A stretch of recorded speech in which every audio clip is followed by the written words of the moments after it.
All right, everybody, I think we're ready to roll.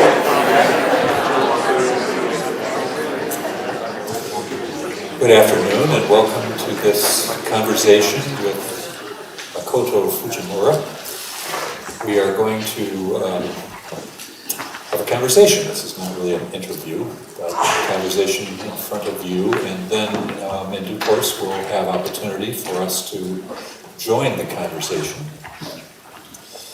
It's a great privilege to sit beside my friend Mako Fujimura, who is an internationally respected author, artist, and expert on culture. He's also an expert on film and has had quite a lot to do with the filming of the novel Silence, directed by Martin Scorcese. And a little later in the conversation, we are going to talk about the film. I don't know how many of you have seen it, but we both join in suggesting that you take the time. It's not always an easy film to see, but it is a profound Christian experience to see. I think seldom have I been in a theater and found that the deepest hungers of my soul were being addressed. It certainly happened with this film. But let's begin, Mako, because of your wonderful contributions to the Christian community. I'm sure some of us would like to know a little about your formation, where you grew up, how the Christian faith became real to you. So I was born in Boston. My father is a research scientist. He's a pioneer in acoustics research. And when I was born, he was at MIT doing his postdoctorate with Noam Chomsky. And he, am I on? Checking 1, 2, 3. Oh, there we go. I'll start again. So I was born in Boston, and my father is a renowned acoustics researcher, pioneer in the field of acoustics and phonetics, language. And when I was born in Boston, he was doing postdoctoral work with Noam Chomsky and wrote this generative grammar theory to Japan, and that became, he taught at Tokyo University for a long time. Before abandoning his post, for the first time for a Japanese scholar ever to do so, you do not leave Tokyo University once you're given a tenureship. He did. He was ostracized for it for many years in Japanese communities, academic communities, but he felt his calling was to go to the labs at the heyday of their Pew Research in Murray Hill, New Jersey. And I got to grow up in this amazing confluence of sciences and the arts. His boss, Max Matthews, was the leading pioneer in artificial intelligence, and when it comes to, there's even a software, musicians will know the software called Max that he developed, in which he was experimenting in his basement when I was a teenager. Max Matthews will call my brother and I to the basement, and he will play the violin and I'll come to trumpet. Wow. So that was the environment that I grew up in. Lillian Schwartz, who is now known as the first computer artist, who was my doctor's wife.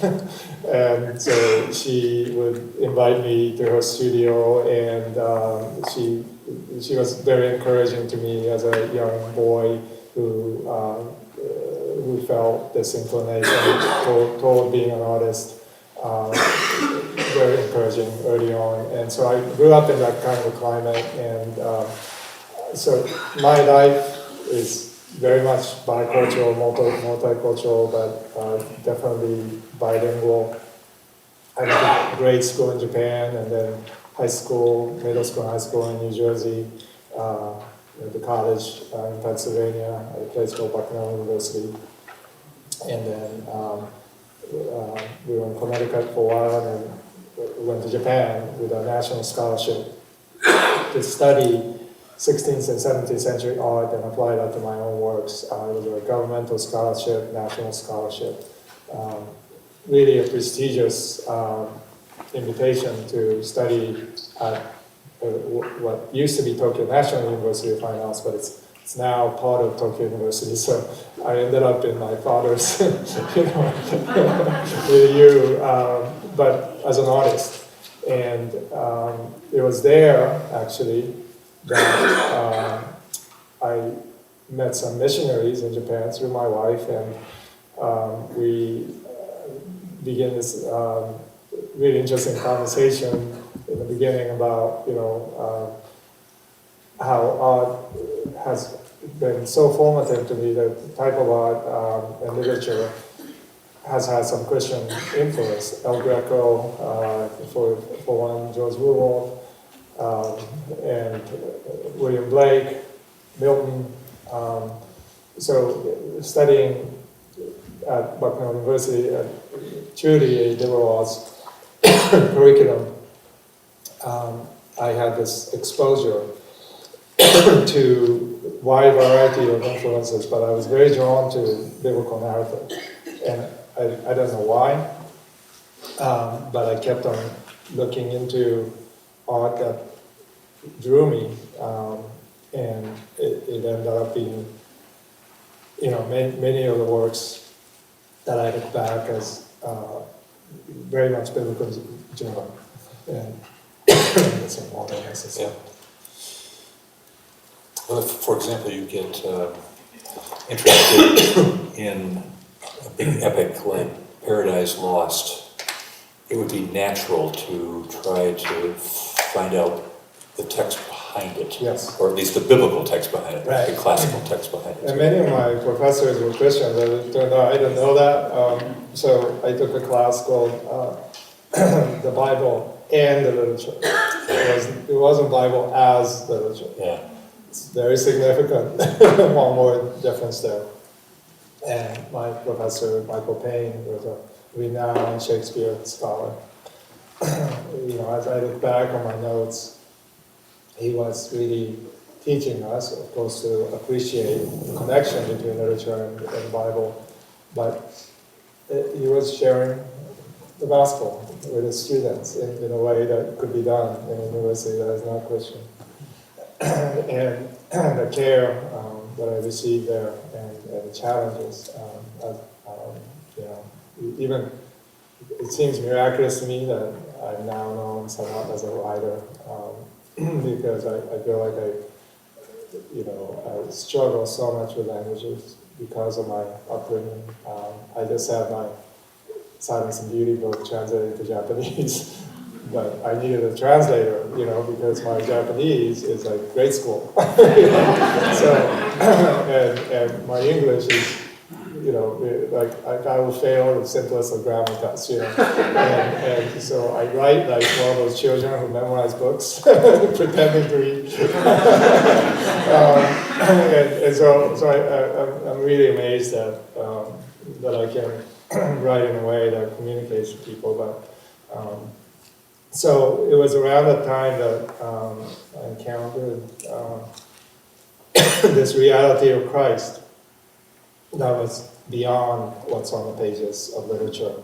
And it was through William Blake's last epic poem, Jerusalem, that I finally fell into God's heart.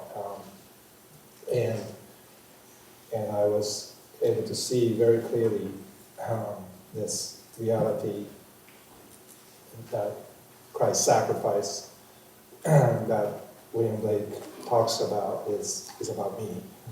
It was about me, and I needed that love, and I didn't know that I had become a Christian until a year later. But I started telling everybody about Jesus, and people asked me, "So are you a Christian?" I said, "No, I'm not a Christian. I just want you to know about this guy Jesus, and so I would be like sharing the gospel with people. I had no training, and I didn't even call myself a Christian. But for first year, I fell in love with Jesus, and I just thought it was remarkable that nobody taught me about this greatest figure in history. So. In the history of Western art, biblical themes have been in many centuries enormous, and some of the world's great art has Christian themes. Yes. And I'm wondering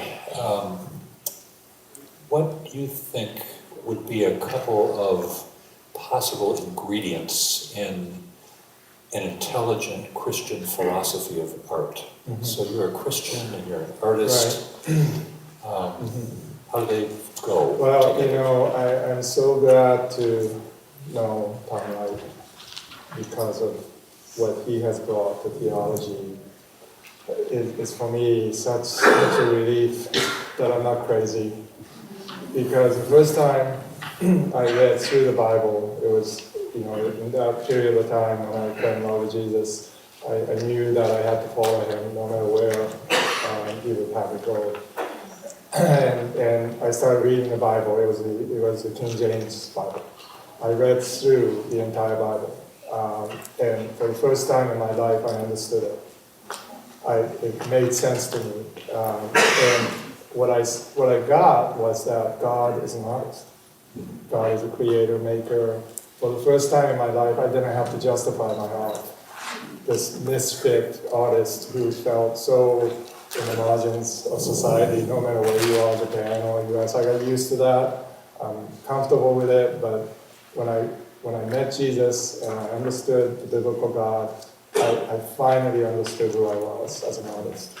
And that it wasn't, at the time I was like, so I would go to church, this missionary church, and I would discover all these passages, I get so excited about it. I would tell these missionary friends that we befriended, have you ever read Leviticus or Exodus passages about the construction of the temple and 2.5 cubits by 1.5 cubits, the mercy seat, the acacia wood combined with gold, and how that represents the divinity of Christ. It's a foreshadowing of Christ because it's humanity, the wood, and the gold, which is divinity. And this was my conversation, my first year, following Christ, right? So my friends are like, I skipped that part. I didn't get it.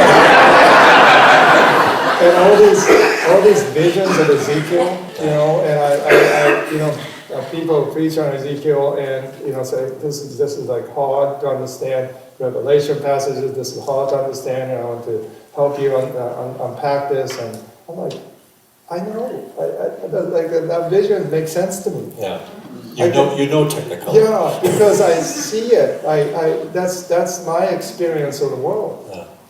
It's not unusual for me to see things, and so so Ezekiel's doing this performance art of presenting himself and intentionally making himself this exile from his own past and his own history and doing this radical transgressive act toward culture totally makes sense to me.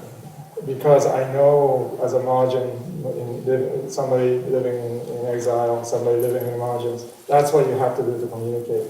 So I thought it was very normative, right? And I go to church and I'd say this is really incredible because this is exactly how I would see this, or I would see that, and look at this passage. It makes sense to me as an artist because God is communicating through these means as an outsider, trying to convince the inside communities to really see that God is in charge and is communicating not just his presence but his love, which was the radical part.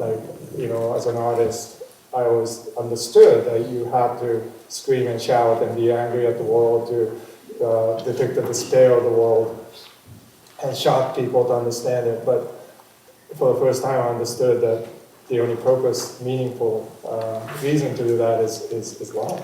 Because love, it draws you to deeper knowledge.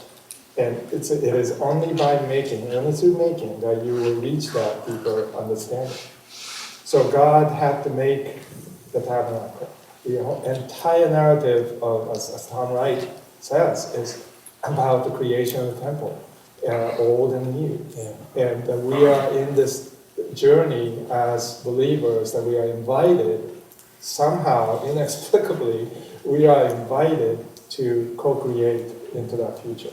The Holy Spirit was in the hands of the workers. That's right. Yeah. That's right. Bezor and Aholiab, two figures in the Bible, the first to be noted, to be filled with the Spirit, were artists.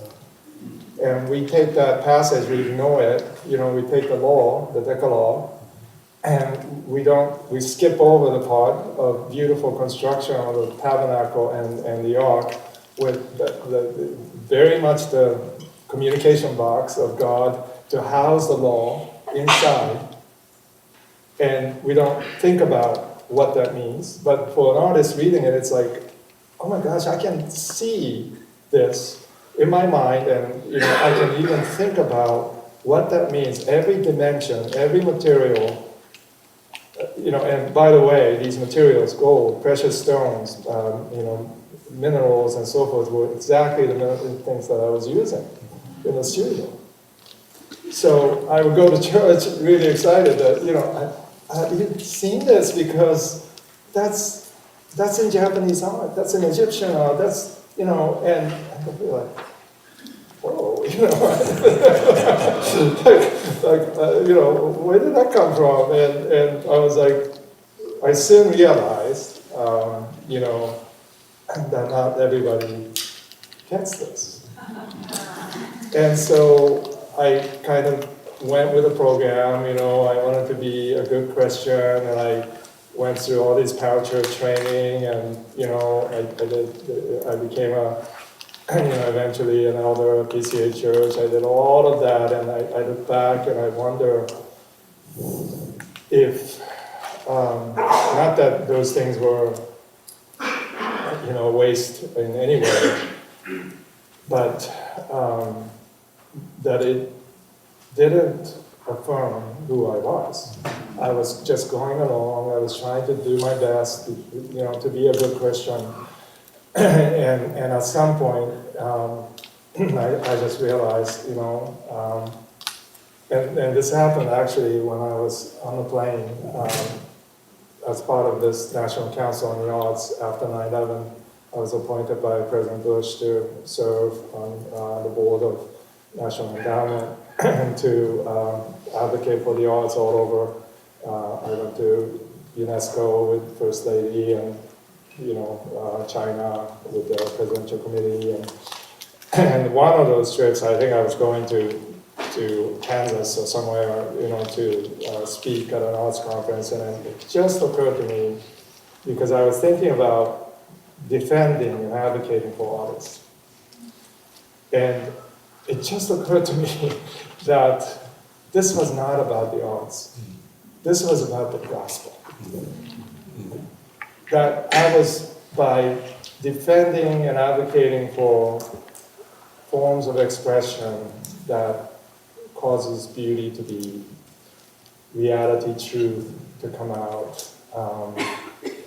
and that I could defend the arts very well. I have all the arguments, economic arguments, why the artists are the only, surviving tribe, the industrial revolution, to remain humanity. I could say all that, but the base of it is what Tom Wright is talking about. It is this narrative of creation, the temple being built, through Jesus and the cross. We have become part of the new creation, and therefore, what seems like a waste, this extra stuff that has no purpose, gratuitous, superfluous, that is the essence of the universe. So artists can tap into that, whether they're Christians or not, but Christians know that this is part of new creation. So that's why dancers need to dance. Yeah. not, for all the other reasons, but also at the deep level of the universe, dancers are articulating something about God Himself, incarnating in their bodies, and they're able to make that leap on impossible, create this impossibility on stage. And we see that, and our heart says there has to be something more than what we can, control, manipulate, we can sell, market. There has to be something more, and therefore, Jose Limon dancers dancing on stage have no awareness of Christ. Is voicing creation's praise, bringing a new creation into our world. One of the striking things about the account of Pentecost in Acts 2, we're going to put your work on Pentecost up on the screen in just a second, is that there is fire and there is wind and there is sound. Yes. But the big miracle is that Peter accuses fellow Jews of having crucified the Messiah, and they don't kill Peter. Instead, they are stabbed to the heart. And they say, brothers, what shall we do? So it's kind of regeneration. That's the big story of Pentecost. Let's put the slide of, if you could say a little bit about it. Yeah, so this was a series of paintings called Hours, and it was done, I'm going to say, mid-2000s, maybe even earlier than that, but no, it must have been before that. It must have been around 2000. And I was overlapping medieval book of hours with contemporary expression. And so I want you to know this is a very transgressive painting in that back then when I painted this, gold was out.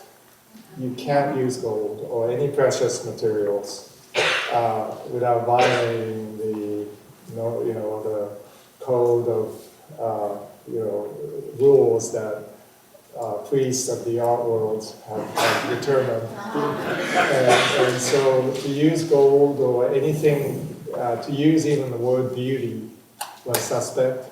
It was this imperialistic residue. But me, fortunately I found a gallery that was willing to show my work in New York, and the gallery owner, Valerie Dillon, to whom I'm eternally grateful for, because she was not what you would call, a church-going Christian, but she understood that this was important, and she showed these works and had me do artist talks, which is unusual in New York, because if you have to talk about your work, then you're in trouble. But she thought, well, you should at least explain the materials that you're using, because it is transgressive to culture. Why you use it, why you choose to continue to use Japanese medieval materials, 17th century materials. And what is it that you're trying to do? And if you want to talk about your spiritual journey, go ahead and do it. She was like, why not? Maybe it's the most transgressive thing to do in the art world is to say you're a Christian. You follow Christ, and you actually read the Bible and take it seriously. And so prior to this, I was in a show called Image of Grace. That was my first solo show at this gallery, and Valerie asked me to speak. There is this screen piece that has written on it, smudged with gold, verses from Isaiah 61. And so I explained why I had that passage, beautiful ashes passage, and I expected tomatoes being thrown out. I don't know what I expected, but it was just like, it went okay. I just did my best to say that these precious minerals, materials, I actually, believe connects to the divine, and that Japanese history attests to a certain kind of beauty that Western world has rejected. And but I think it is possible to re-inject beauty into the conversation through Eastern path. And I use Isaiah as an example of this level of conversation, that deep realm of reality that artists can tap into, that this is impoverishment to us to not to have this conversation. So I said what I could, and next day I got a phone call from Robert Kushner, who's a renowned artist and critic, and you never expect a phone call from a critic, but he called me, got my number from the gallery owner, and he said, I've been a critic for a long time, I've been an artist for a long time, and I've never heard anybody talk about Isaiah with the passion and conviction that you have. Yeah. And I just want to thank you for it. Wow. That's great. And he wrote this beautiful review of my work in the Out in America magazine, which is a major magazine that every artist wants to be in. And that was how my career began.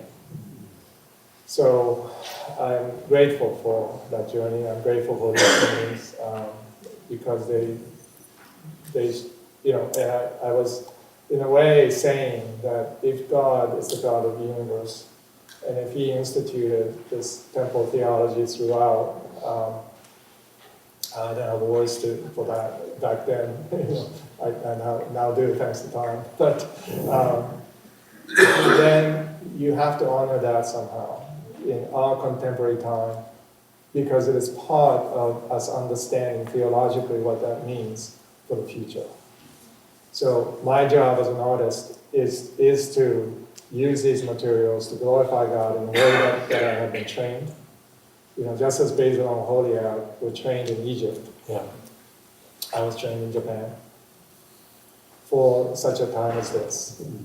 And I have to continue to use these materials, my 10,000 hours of expertise to bring out what contemporary art has forgotten, and to continue to witness in that darkness. There are 100 questions that would be great to hear your reflection on, but we're moving along now. So Yes. one of your convictions in your speaking and writing and in your execution of your work is that art may assault, but it may also heal. Yes.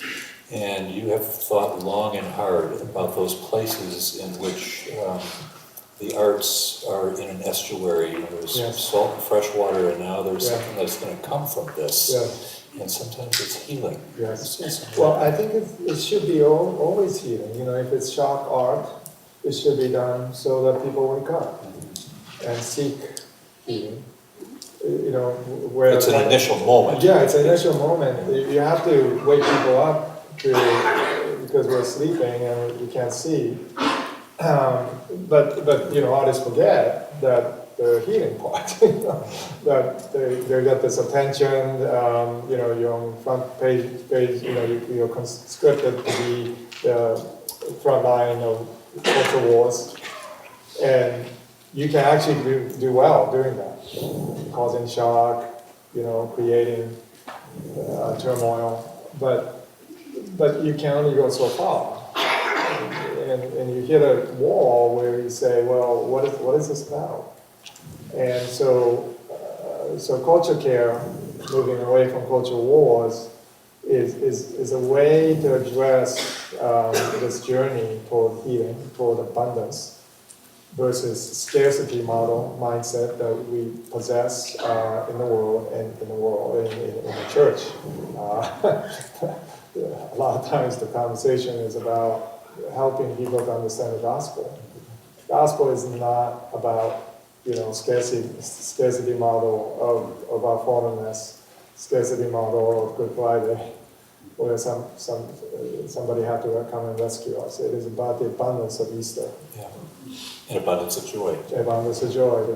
Holy Spirit, right? The ascension and the Pentecost, really talking about this reality, new reality of ascension, new creation breaking into our world right now. So culture care is an attempt to look at culture from a perspective of abundance rather than fighting wars, which limited resource territories to fight over ideologies, or demonize the other side, and to reduce and shrink that zone somewhat unintentionally. We do the opposite of what we want. We do not nurture the land for the next generation. We end up decimating it because we think we have to defend these principles that are biblical, but they can become something detrimental to the long-term nurture of the garden of culture that we are asked to steward. We have done a terrible job of this. So, to give you an example, if the Christians were known to care for AIDS patients when that broke out in the early 80s, we were the leaders in finding healing for them, rather than casting judgment. Yep. We would have a completely different conversation about marriage issues today. We miss a huge chance to care for these marginalized people. And so culture care will be to prophetically speak into the conditions of the world, to say that, no, we are, as Christians, and a lot of times culture care is done by non-Christians better than the church. So we need to learn from them. But to care for this broken, polarized land that needs tending, that needs water, that needs to be nurtured, it's a generational work. But we really need to change the paradigm, change the metaphor first. So, even in the prophetic visions of shalom, which is a concept that's very important to you, abundance. The mountains are streaming with wine, and the vineyards are bursting with fruit. It's never a scarcity model. No. It's an abundance model. Right. And a lot of times in decision making, right, from churches to universities like this to government we always spend so much time talking about the budget and assuming that the limited resource environment is at work, and there's certainly you have to do that as a fiduciary responsibility to the institution. But if you keep doing that, there's no vision. Yeah, and the arts just get monetized. Right, and there's no faith. And so it's a dead end. And artists are the ones to say, we always cut the arts, which is really amazing that, whatever the 0.2% of the federal budget is given to NEH, and that's the first thing that gets cut, in this bottom line. As if it is a mere nicety. Yeah. And it's doing so much good to this nation that people don't realize that their children are benefiting from it, but regardless of that, right? So that's the first thing that gets cut, but that we don't realize that it is our songs, and it is our art, it is our theater, it is our dance that's giving us vision for what democracy is. Your book, Silence and Beauty, has extensive reference to Shisaku Endo's novel, Silence. Many of us, I'm sure, have read it or know about it, the novel about the Portuguese missionaries to Japan in the 17th century, and how two of them go to look for their teacher, who they have heard has apostatized, and they themselves get persecuted and end up in almost unthinkable situations. So now there's this Scorcese film, Yes. and in a way, it looks like commercially it's going to be Yeah. uphill work. Yes, oh yeah, no, it's challenging. And I think Marty expected that from the beginning. This is a film that no film, studios will touch. He convinced finally Paramount to distribute it, but they did nothing to promote it. I mean, it was all Martin Scorcese's efforts, and I was involved because a friend of mine from Washington days, Mark Rogers, kept on asking me to write this book, and I kept on refusing. And he finally said, would you like to talk to Marty about this? And I was like, okay, I'll talk to Marty about it. Several of us went to his townhouse, and it was supposed to be 15 minutes, and it turned out to be like an hour conversation, because I heard this person, and I know from my experience in New York City, speaking to these great cultural figures who were going through a spiritual crisis or transformation. And he was definitely that person.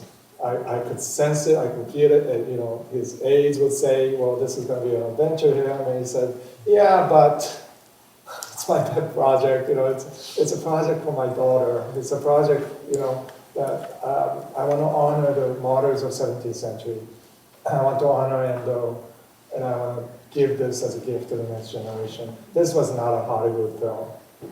This was him saying that I have been on a journey. It became a poster child of culture wars with the Last Temptation film. Yeah. Now, 27 years later, I've had encounters with God. Had a near-death experience. He talks about it in a Hollywood Reporter interview. He's so open and honest and vulnerable. It's a remarkable interview. Near-death experience. And then beginning this conversation with God again,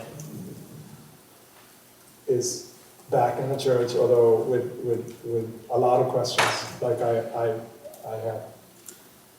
And we immediately, I think, I saw him kind of being exiled from his own world.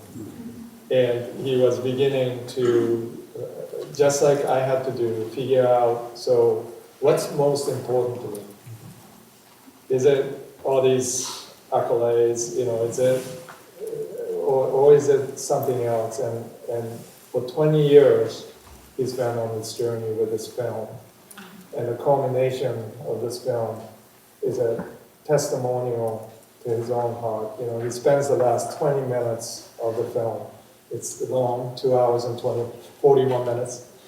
But he spends the last 20 minutes on 3 pages of Endo's novel.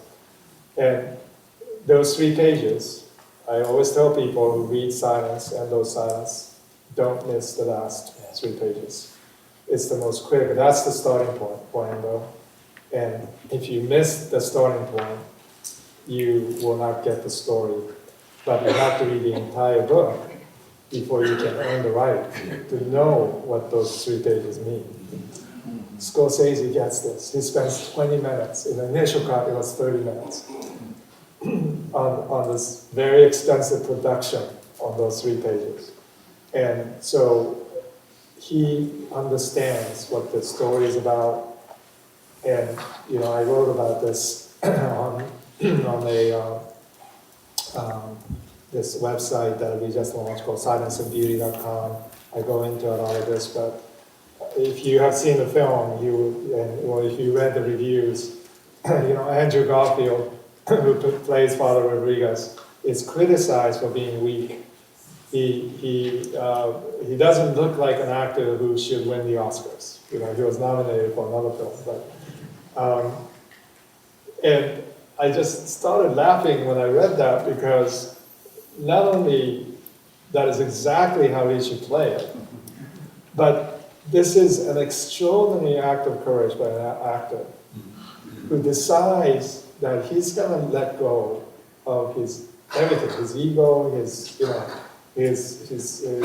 kind of what you're supposed to do as a main actor in a film, which is you're not supposed to leave the stage so that others can shine. Yeah. he disappears in the film. And so the UK critics and American critics are like, why is he doing that? Adam Driver is so strong, and the Japanese actors come alive. It's all because of Andrew Garfield. He's allowing them to come alive. And Martin Scorcese is overseeing this and saying, to all the Japanese actors, I talked to them at premiere, and they were like, we've never had an experience like this, where a director allows us to create on the spot. And not only he says that was good, but he was encouraging us, all of us, to take that leap. And so all the Japanese actors told me personally that this was an extraordinary transformative experience working with him. But Andrew Garfield and Adam Driver, Liam Neeson, all said that they went through spiritual discipline for many weeks To prepare. for this. So the method actors, they want to be young Portuguese missionaries going into Japan, and so they became that. And you can see in film this extraordinary level of integration that's happening with everybody on the set, literally enacting those scenes. But what's amazing is that Andrew Garfield being interviewed and saying, "I fell in love with Jesus." Yeah. And he's Jewish. He's Jewish, agnostic. agnostic, yeah. And Liam Neeson saying this is all about the love of God. So this is not a film. This is an experience. And we, people who go in with a certain mindset of what a Hollywood movie should have is going to be disappointed. Because it's too slow. It's too slow for Hollywood, too violent for Christians, and it's too religious for secularists. Yeah. So there's no way it's going to be a hit. And there's no way it's appropriate to eat popcorn while watching this film. It's just not. And at the end of it, I think I told you this earlier, but you don't get it. I watched it 5 times. It was the 4th time that I finally heard the score. Because the entire thing The musical score. Yeah, the musical score, which is not a musical score. Yeah. It uses natural sound. The composers decided to disappear. And so the Oscar nomination process, said we can't nominate you because you don't have music. So everybody is kind of sacrificing. All the actors agreed to do this without pay because they didn't sign the bond until halfway through. So everybody bought into what Martin Scorcese, his passion, his commitment, his pet project. Everybody knew this was not a Hollywood project. Yeah. In some ways, both the Indo novel and now Martin Scorsese's filmed version of it, they seem to be improbable as something that Japanese would be interested in. Yes. I mean, they are Absolutely. portrayed in an unfavorable light, Yes. and there are so few of them that are Christians. Yes. But you said yesterday that the film is actually doing extremely well in Japan. Yes. It has a huge, not only box office, but you see in Twitter feeds. This one person, I don't know who he is. I don't even know who is a critic.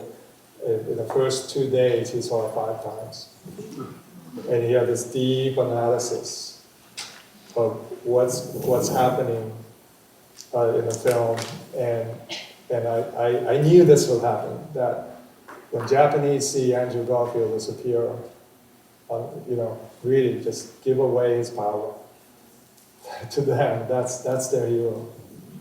We don't like losers, right? We love winners. The Japanese,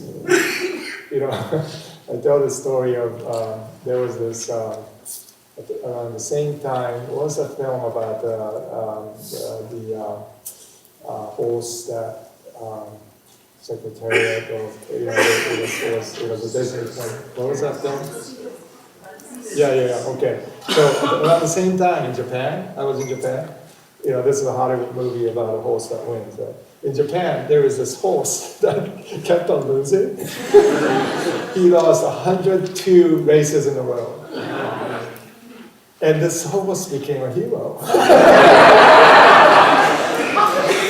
Because the Japanese love, people that keep getting up, and they surrender to the forces of life, but they're gonna keep going. That stoic reality, and Andrew Garfield in the film becomes Japanese. Yeah. Kichichiro Yes. is a character in the novel and in the film who skitters around the edges of things, Yeah. and then wants absolution for as many times as he sins. My friend Scott Jose was saying to me that Andrew Garfield's portrayal of Rodriguez kind of reluctance to keep on granting absolution, but he said, well, okay, that's my calling. Quite remarkable. It is, Kichijiro is Endo. Endo said that many times in his life. Scorcese, Marty said, that's me. And I think all of us identify with this figure who keeps fading, but is audacious enough to ask for forgiveness, to be asked to be let back in, and you say like, well, how many times are you going to do this? Keep doing this. Well, that's and then at the end, grace sticks to him. Well, the last scene, I'm spoiling this for all of you, but that last scene where they are together, post Fumie apostate state of Father Rodriguez, and Kichijiro is there, somehow. Yeah. Once again, but he's a different man at that point. He is there to comfort and remind Father Rodriguez that you are the last priest on this land. He has a ministry. Yes. And his transformation, the young Japanese is like a really well-known singer-songwriter in Japan, but he plays this so well. And his transformation at the end that you will miss if you didn't look for it is to me one of the greatest redemptive stories in film, certainly. But what Endo did, which is so remarkable, as the impossibility of this. So Endo wrote a story of apostate priests, failed faith, in 17th century, tortured by the Japanese. So what are the chances of this novel ever being read in Japan? Japan in 1966 had less than 1% Catholic population. And so why did this become a bestseller? It's because he tapped into the universality of trauma. To understand that for the Japanese suffering from all the post-atomic trauma to the, this rapid reconstruction that left everybody in this burnt-out state. Right? For them, this story, Silence, is their story. Just like Marty felt that it was his story. They resonated with it. This became one of the, I think it sold more than the two Nobel Prize, Japanese authors combined. Wow. And then it was translated into English. So Endo captures this man, Father Chiera figure, Italian Jesuit, who becomes Father Rodriguez in the novel. This man literally disappeared. Vatican disowned him. Japanese authorities wanted to hide him away. And there's scanned two pages of historical notes that Endo has, which is the appendix in the novel. And crucial. And crucial. But that's the starting point. But so this man, everybody rejected, the weakest of the weak, the one that nobody cares about, Endo resurrected his voice. Right? Becomes a bestseller in Japan. Father Rodriguez, this figure, the cast out father, apostate, failed pastor, becomes this voice of the Japanese. Martin Scorcese picks this up. And now it's a Hollywood film. How impossible is this? Right? But this is the power of art. When you tell this story well, acknowledging the shock and trauma, putting in very stark, even black and white terms. We are shocked by it, we are troubled by it, but ultimately silence is not about trauma, it's about compassion. And so therefore, this unknown figure, erased from history, becomes this Andrew Garfield, really being able to speak to millions of people about why he has to disappear. Fascinating. We have a few minutes for someone who would like to make a point or ask a question. John?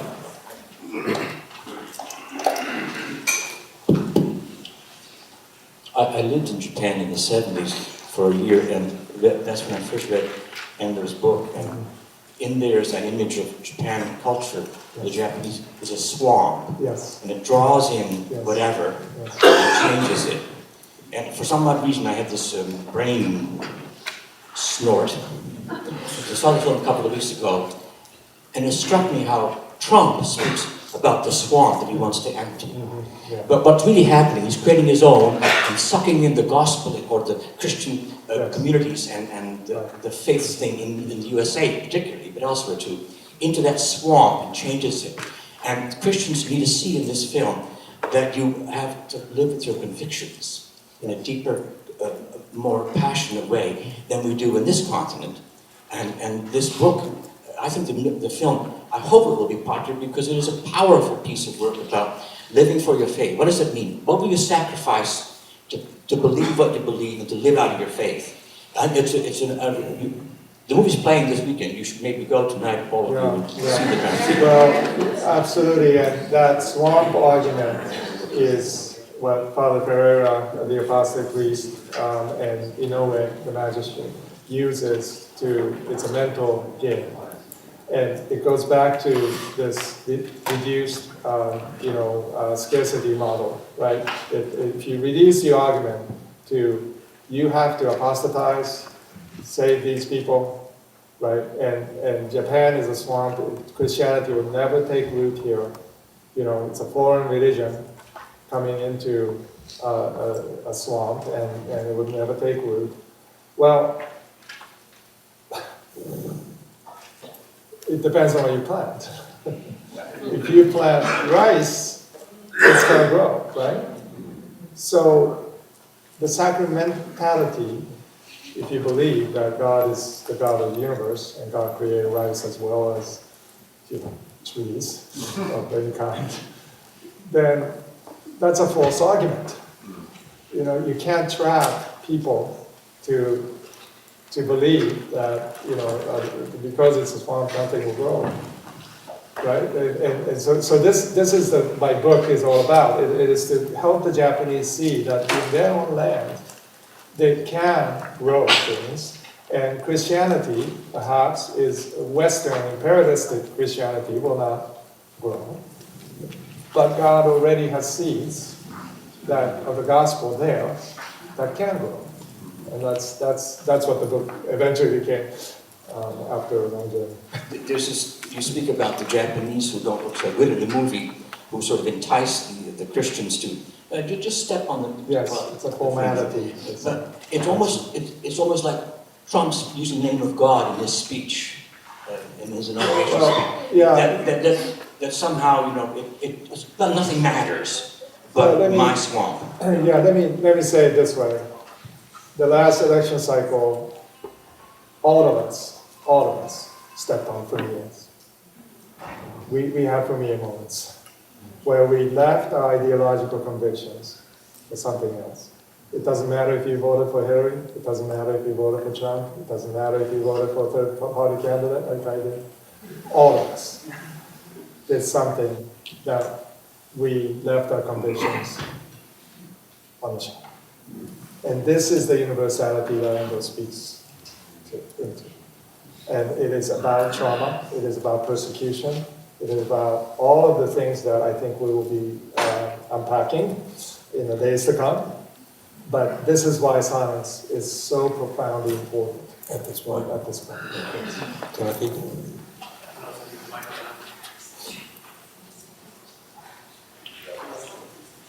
I just wanted to share a brief testimony because I went to see the movie Silence, and before I went, I just thought to myself, okay, who would go with me to see this movie? And I could not think of anyone. My husband flat out said, I will not go see that movie. I read the back of your book, and I can't do that. Yeah. And I, thought of some friends, they're just too sensitive to go see the movie. They were worried about being traumatized Yes. by the film. Which is a good concern. So anyways, I just went on the opening day. I went by myself. But after I saw the movie, I got a call from a dear friend. And she didn't know I had seen the movie. She didn't know I had the book. And she said, I've read these reviews, Lisa, of this movie. Have you heard of this film? And I said, yes, I just went to see it yesterday. I'm reading the film. I'm going to, see you at the worship symposium and things like that. And she said, I cannot go see this film because I'm too sensitive to see something like this. But she said, I was so moved by the story just through the reviews that she said, can you please tell me what happens and can we talk about it? So I did the spoiler, and for an hour and a half we talked about this film and about just everything going on there. What were our questions and what were our impressions? And so I just want to encourage you that the Holy Spirit brought that together. We had no clue that the other person was even thinking remotely about this film or the book. And just how he brought that into conversation for someone who might not even be able to see the film or doesn't feel like they're equipped emotionally to handle that. The website that we just launched, silenceandbeauty.com, has several video interviews, and it can be used for that purpose because it really is designed for people who want to have a conversation surrounding the theme. But doesn't want to go through the film experience. And I certainly, this is not a film that I would think is, for everyone to see. But I think we should all read the novel. And because the novel, while it is traumatizing, and what I say in my book is that, it is like inoculation. If you are going to have to fight the disease, you have to inject yourself with something, a small dose of it, in order to become stronger. And I think for the seasons that is coming in this land, in the world, we need this inoculation. One last question right here. Okay. Mako, question about culture care in general. Yes. It seems to me that the signature art form of our culture in the West is advertising. Yes. And advertising uses and borrows some of the basic skills and principles of the arts. It uses cinematography, it uses acting, dancing, using storytelling, and so on. And I'm wondering, what would you say to the incessant consumers and producers of this particular art form to stay unspoiled from the world, and perhaps even immune to the beauties and intricacies and nuances of this particular art form? Yeah, so culture care can be applied to many different, not just the arts, but businesses. Right? So to answer your question, I would say, in order to have a conversation about that, even begin to have a conversation about that, you have to think about what advertisement is, what drives it, this idol making that we do within culture, and who is going to steward it well. So it's like a business conversation as well as art conversation. Because if you drive it to the model of amplification, so that you can, convince people to buy things that they don't need, right? That's one thing. But what if you saw it as a role of stewardship to mediate in culture, to actually provide people with what they need? Okay, so you have to have executives thinking this way, you have to have advertisers thinking this way, and you have to have artists thinking this way. So that's a long conversation, but a liberal arts institution like this should be thinking about this, that in a holistic way, that we can actually send prophetic agencies in all spheres of discipline, including politics, so that in the future, we can have a conversation that is not so polarized and divisive, but is integrated into what we know to be the gospel and bring others, into that conversation. And to say that, people have a wrong notion of culture care. They hear this word and they say, well, it's kind of a romantic thing, it's nice, but, it really comes from Dr. King's speech, his mountaintop speech, a day before he was shot, in which he says, men may talk about war and peace, and perhaps we should, but we are no longer in that zone. I'm paraphrasing. We are at the point where it's either nonviolence or non-resistance. If we don't change the metaphor, we will destroy ourselves. That's what culture wars will do. That's the end result, and we're seeing early signs of this. So we have to change the metaphor. We have to say, we are committed. It's not good enough to say, you're a businessman, so you should make a lot of money. It's not good enough for artists to say, let's shock the world away from people. It's not good enough for preachers to be preaching and not guide people into a greater awareness of what the gospel does to the entirety of our experience. So culture care is really saying what Tom Wright said this morning. It is to say there's a great narrative, and this is for us thriving, And God has in mind for us to live in the abundance. Have faith when you're faced with destructive, ground zero realities of the world, but stand on the ashes and create beauty. And so that to me is connected with God's message to us. Brothers and sisters, our guest this afternoon has been Makoto Fujimura, artist, author, keen cultural observer, Christian. Let's give him thanks.